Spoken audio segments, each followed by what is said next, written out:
Message this morning, I was going to talk about hearing God, and unless our ears are really plugged, it seems today the Lord has a big loudspeaker, and he's saying, come to me and listen to me. And I'm just excited about what the Lord has for us. Not sure where I'm getting that from. We live in a world that is all about communication today. I think about when I grew up, that how did we communicate? We had the write a letter, we had the telephone, and other than that, we're pretty much on our own. And today, you think of what we have for communication. We have cell phones. I actually even got one a couple years ago. I was the last person in North America. I held out, but I have one, and it is handy. And we have texting, which I don't do, but we do tweeting and Facebook and LinkedIn. And it's all about being connected, about communication. I remember years ago I got dial-up internet. Boy, I was on the web. How many people have dial-up internet anymore? No, we want more. We want a bigger connection. We want to be connected. We want to have communication. How many people would like to hear from God? Okay, how many people have something right now that they say, I have something right now that I want to hear from the Lord on? Anybody right now? We have something. Okay. Why is this? What do we want from the Lord? Why do we want to hear from Him? Somebody just tell me, what are you looking for? What do you want to hear from the Lord about right now? What direction? Okay, what do I do? These are uncertain times, aren't they? You know, life's never been 100% guaranteed, but you think about the uncertainties that we have today, and I think of Y2K. Okay, there was a time of uncertainty there, but we knew what the problem was. Have 2 digits, we need 4. Okay, how big a problem is that, right? So when you know what the problem is, you are able to work on that. You know how to prepare. And there were, I don't know how many, probably hundreds of millions of hours invested in fixing that problem. Some people say, well, look, nothing ever happens. Yeah, it was no big deal. Well, there was preparation there. People knew there was a problem. And I can't say what would have or would not have happened, but I was involved in a company where we invested a lot of time because we were preparing to make sure that things would go well. Today, there are so many things that are uncertain. How do we prepare? What do I prepare for? I want to prepare for maybe I lose my job. I prepare for maybe the economy is going to, maybe the money won't be, maybe gold, maybe, you know, there's just, you can't possibly prepare for all the unknowns today.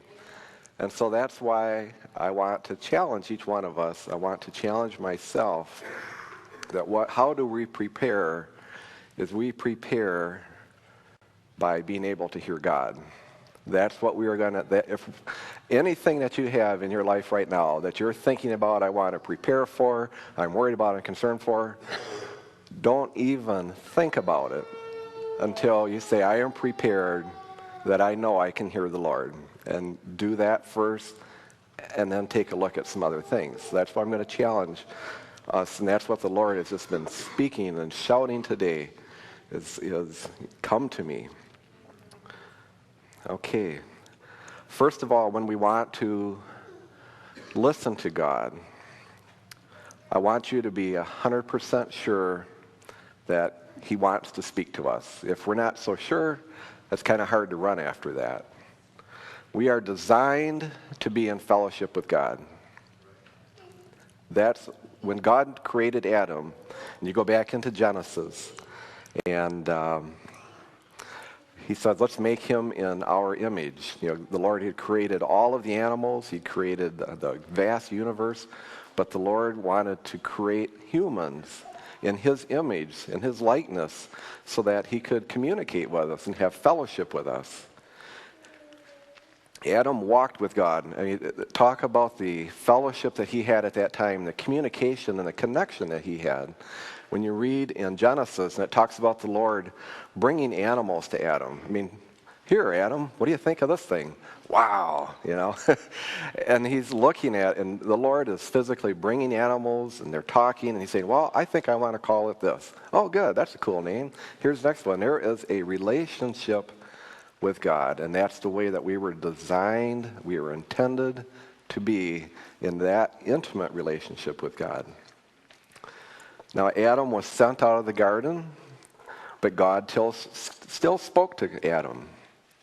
And he spoke with Cain, he spoke with Noah. I mean, he described to Noah exactly, hey, this flood thing's coming, build an ark. I don't think Noah had done a lot of boating before in his life. But he gave him all the dimensions and how do you get all of these animals. He explained that. There was communication because God wants to communicate with us. Now you might say, well, that's kind of a long time ago. Does God still do that now? Or is that just back then? So not only do I want you to know that God designed us to listen to him and to speak to us, but that he still speaks to us. In Psalms 48, it says, "For this God is our God forever and ever, and he will be our guide even to the end." And it's not the end yet, okay? So he still wants to be a guide. And to be a guide, it's kind of hard to envision somebody being a guide and not communicating to you and not giving you direction. Okay. So forever and ever, from the creation until the end, God will be our guide. That is the intention. That's what we should be experiencing. Actually, our position, our opportunity to communicate with God right now is actually better than it has been at any time since Adam walked with God on earth. I say that again. Adam physically walked with God on earth, but our opportunity to communicate with the Lord is better now than in the good old days with the patriarchs, and we have a better position. I want to explain that. It says in John 1 verse 12, "Yet all who received him, to those who believe in his name, he gave the right to become children of God."